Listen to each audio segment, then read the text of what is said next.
or HSV, infects a person, there are no symptoms. In fact, it also usually moves from one person to another in the absence of symptoms. So therefore, it can move through a population silently. Once in a while, though, it can cause symptoms, and typically those are in the form of skin and mucous membrane lesions, which can be divided into infections above the waist, mostly involving the mouth and the tongue, and those below the waist, involving the genitals. There are two types of herpes simplex viruses, HSV-1 and HSV-2, both of which are part of a larger family of enveloped, double-stranded DNA viruses, the Herpesviridae family. Generally speaking, HSV-1 tends to cause infections above the waist, and HSV-2 tends to cause infections below the waist. But there's a lot of crossover because both viruses can cause both types of infections. Although herpes is most contagious when there are virus-filled lesions present, it can also spread by asymptomatic shedding, which means that herpes viruses can be in the saliva or genital secretions, even when there are no signs of a cold sore or genital lesion. Typically, when herpes virus lands on a new host, in other words, a person who's never had herpes before, it dives into small cracks in the skin, or mucosa, and binds to epithelial cell receptors, which triggers those cells to internalize the virus. Once inside, the virus starts up the Lytic cycle, which is where its DNA gets transcribed and translated by cellular enzymes, which help to form viral proteins, which are packaged into new herpes viruses, which can leave to go off and infect neighboring epithelial cells. HSV-1 and HSV-2 also infect nearby sensory neurons, and travel up their axon to the neuron's cell body, to start up the latent cycle. The sensory neurons of the face have their cell bodies in the trigeminal ganglia, and those around the genitalia are located in the sacral ganglia. So that's ultimately where the herpes virus settles in, for life. You see, those sensory neurons aren't destroyed. Instead, they become a permanent home for the herpes virus. And from time to time, the herpes virus makes a few viral copies of itself and sends those virus particles back down the axon so they can get released and infect epithelial cells. Since the trigeminal and sacral ganglia serve just one side of the face or body, herpes vesicles and ulcers develop on the ipsilateral or same side as the affected ganglia.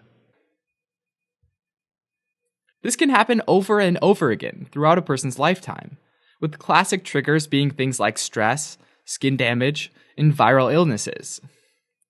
Recurrent episodes are usually less severe than the primary infection, and sometimes there are no symptoms at all. When there are symptoms, there might be characteristic tingling or burning sensation, called a prodrome, 1 or 2 days before the blisters appear. In oral and genital herpes, the primary infection is most often asymptomatic.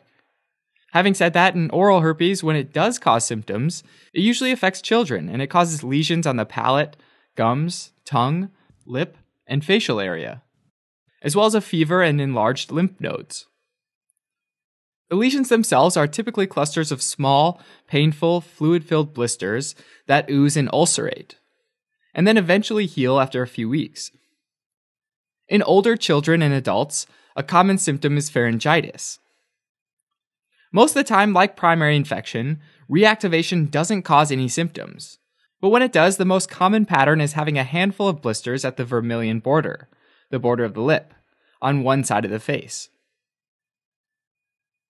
These blisters are smaller and typically heal over a week's time.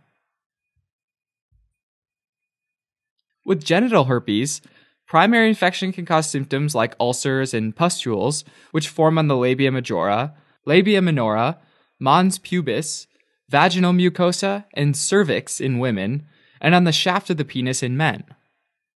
Like oral herpes, most of the time reactivation doesn't cause any symptoms. But when it does, the most common pattern is to have a few blisters that resolve rapidly in about a week. In addition to oral and genital infections, HSV can also affect other areas. When it affects the fingertip or nail bed, it's called herpetic whitlow, and this might happen if the finger rubs up against an active lesion around the mouth or genital area. Once it affects the fingertip, It's also easy for it to get carried over to other areas in the body to spread the infection, a process called auto-inoculation. HSV can sometimes involve the trunk, extremities, or head, a pattern that's common among wrestlers because they have a lot of skin-to-skin contact, and is therefore called herpes gladiatorum. Finally, individuals with burn injuries or with atopic dermatitis can have really serious herpes infections in those areas. The latter even has a specific name, eczema herpeticum. HSV can also affect the eye, causing keratoconjunctivitis, which is inflammation of both the cornea and the conjunctiva.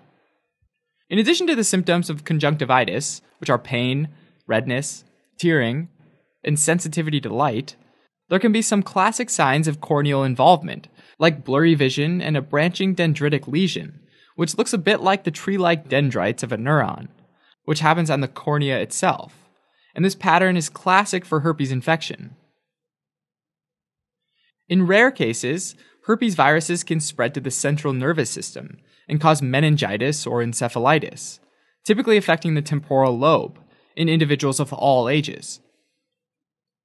These can happen from a primary infection, but more commonly happen during reactivation when some of the virus can escape into the bloodstream and reach the brain.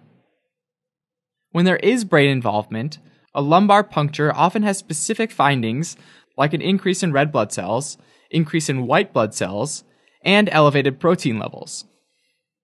There are also some CT, MRI, and EEG changes that can help to make a diagnosis.